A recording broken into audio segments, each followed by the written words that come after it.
The sea went breathless. No wind, no wave. Just the weight of the mist pressing against my chest like a damp hand. I heard the limestone first, miles away. But the salt carries the sound of the deep. A grinding like a giant turning in his sleep, opening a throat of blue water in the middle of the green. Then, the Kamagi started to sing, heavy gold brushing against the hull. Whatever it was, it stayed close. I could hear a rhythm on the surface, long, measured, impossible to place. The air carried a sound, something close to my name, but not quite. Not a voice, just the wind catching the sharp edges of the mist. It wasn't a warning, it was a beckoning. The water doesn't need guards. I felt that truth in the marrow of my bones as the current shifted. It only needs witnesses to see what the deep chooses to keep and what it chooses to reveal. The path didn't open, it whispered. I didn't understand it, but I knew I shouldn't turn away.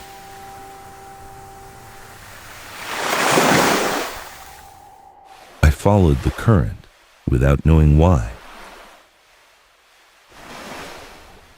It did not resist.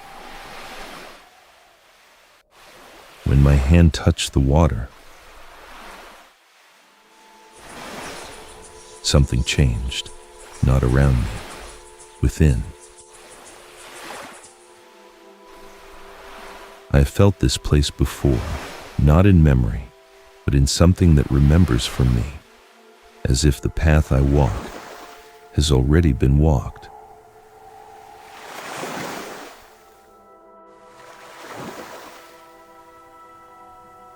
The current carried me out, back to the edge of the sea. To reach this place, the sea must be crossed first.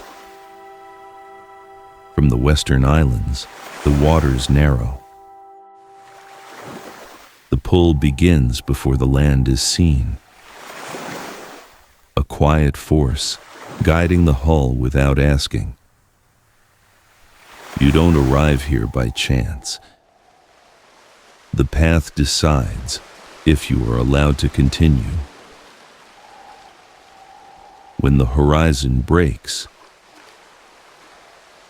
you see it before you understand it. Dark land, deep forest. Water carving its way through stone. Long before it learned to rest, before the lines were drawn. This place already had a name. Surigao del Sur. The coast and the forest were never separate. The Kamagi moved between them, salt on their skin, earth in their hands.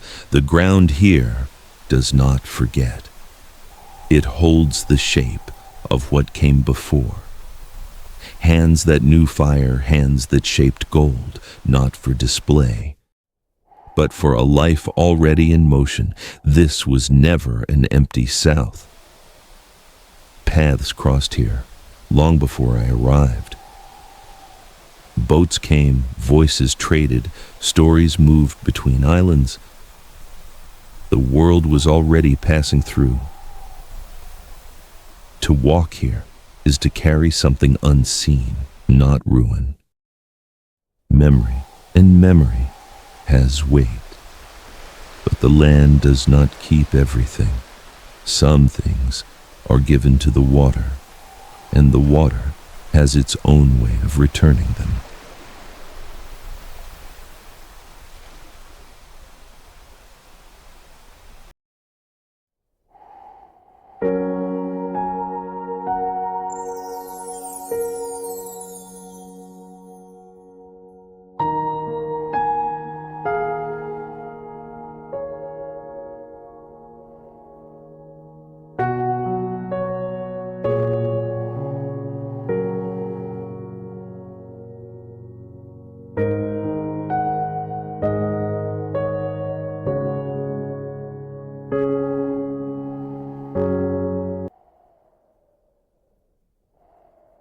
They call this a curtain. It does not feel like something meant to conceal.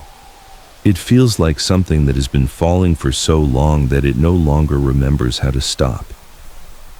The water does not arrive in bursts or moments. It continues without pause, as if the mountain itself has chosen to release its weight all at once and never take it back. You don't stand in front of it for long before you realize that you are not watching it. You are inside it, inside its sound, inside its movement, inside the pressure it places on your chest as it fills the air with its presence.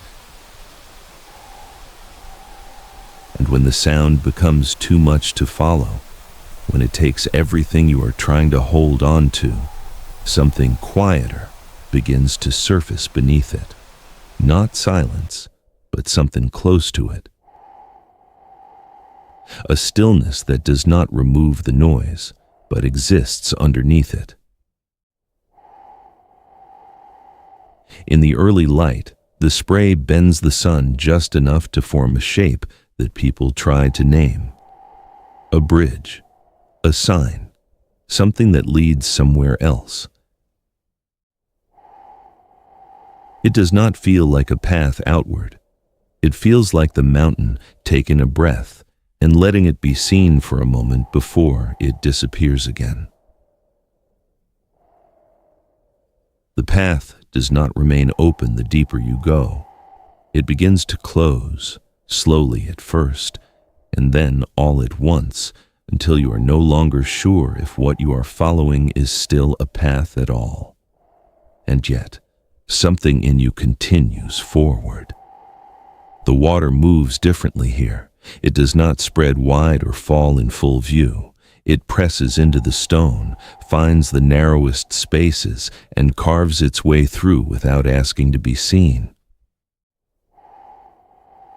It feels older, tighter, as if this part of the mountain has been holding something back for longer than the rest. The stone is cold, but not empty. There's a kind of resistance in it, not against you, but around something it refuses to give away easily. It does not feel like a place meant to be discovered. It feels like a place that allows you to pass, but keeps what belongs to it. There are no clear edges, no full shape to hold on to. Only fragments, water, shadow, and the sense that something continues beyond what can be seen. It feels familiar in a way that is difficult to explain, like returning to a place you once knew how to navigate, but no longer remember how to enter. And then, without warning, everything releases. The movement disappears.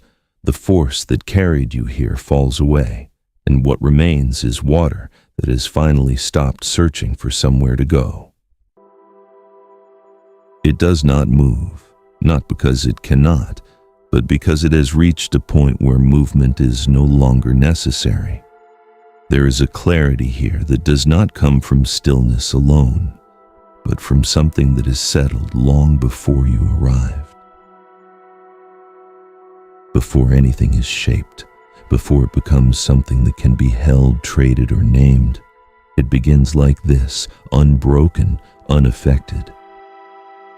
The water has not changed, not in the time it has taken for everything else to move forward, but the hands that reach into it, they do not remain the same. We walk these paths believing we are the ones carrying them forward, that by returning, by remembering, we are preserving what came before us. But standing here, it feels different. It feels like the path has been here all along, waiting, not to be found, but to remember who we are when we return to it.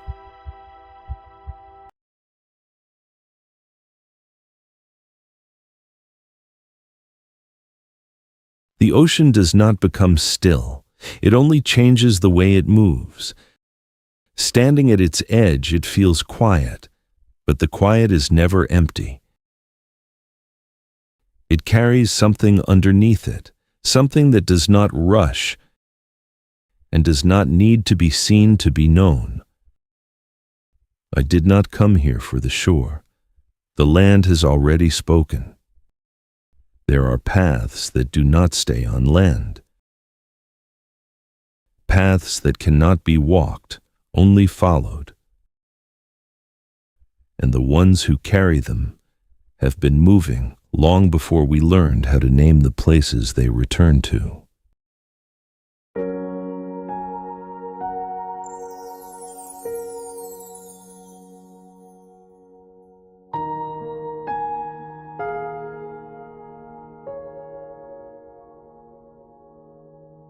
They do not move the way we do. There is no urgency in them. No need to arrive before anything else changes. They follow something older than distance, something that does not measure time the way we understand it. They cross oceans without marking the way, no trail, no sign, and still they return. There is a memory here, not written, not spoken, but carried. A map that does not fade, not because it is protected, but because it does not need to be remembered the way we remember things. We call this place a sanctuary, as if it was made for protection. But nothing here was built for us. We are the ones passing through, trying to understand something that has never needed us to survive. They have moved through waters that have changed more times than we can remember. Currents shifting, temperatures rising, coastlines appearing, disappearing, and still they return to the same shore, not to reclaim it, not to hold it, but because the path continues there. There is no noise in the way they move, no record of where they have been, no trace left behind for others to follow. And yet, their journey remains unbroken, a silence that has outlived everything that tried to name it.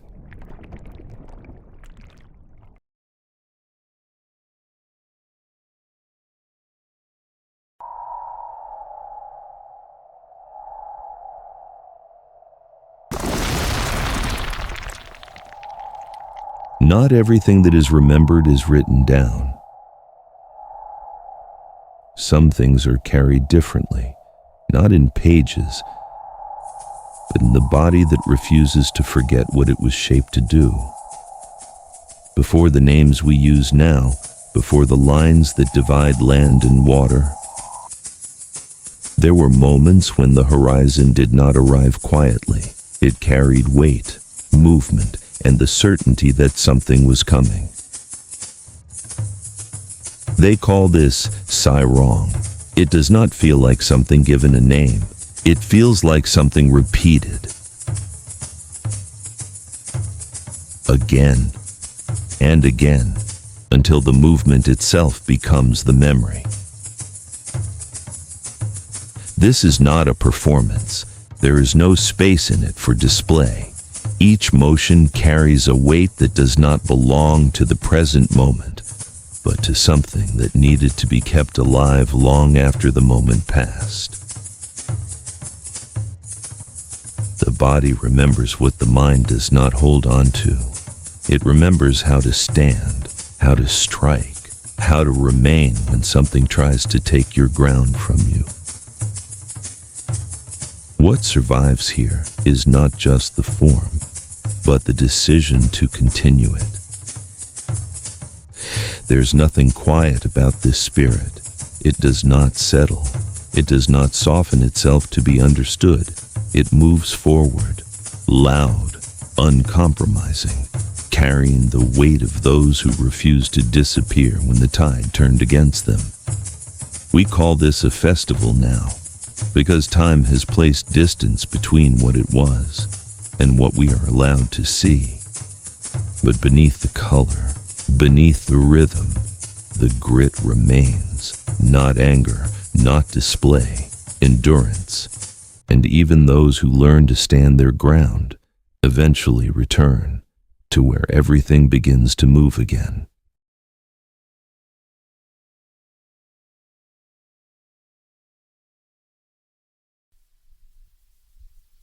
They call it enchanted, but that word does not carry enough weight to hold what this place is. It makes it sound distant, something imagined, when everything about it feels present and watching. There is an opening here, not one that reveals itself easily, but one that continues beyond what the eye is willing to follow. The deeper you look, the less it gives back, as if the distance is not measured in depth, but in how far something is willing to let you in. There is a color here that does not belong anywhere else, not sky, not sea. Something held between the two, as if it was never meant to be seen in full light. Life moves through it, but never settles long enough to explain it. There is a presence here, not something that speaks, not something that shows itself, but something that does not need to do either. It does not ask to be believed. It does not ask to be understood. It only remains exactly as it is, no matter who stands at its edge. There are ways to describe a place like this, ways to measure it, to give it shape through explanation. But those words feel smaller than what they are trying to contain. You do not come here to take anything with you. You come here to stand at the edge of something that does not end and realize that it was never meant to. Some paths lead you somewhere you can name. They open, they reveal, they give you something to carry back. This one does not. It only leads deeper to a place that chooses to remain unanswered.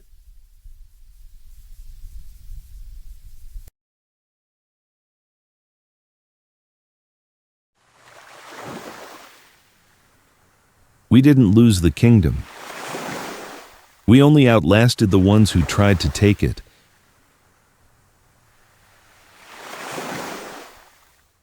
Every time you step into the water, every time you plant the seed, you walk the path of the Rajas from 1,000 years ago. History is not written in books.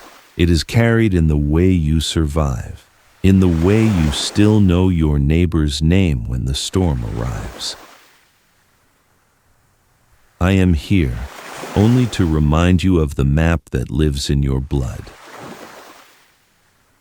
Surigao does not need to be found. It only needs to be remembered.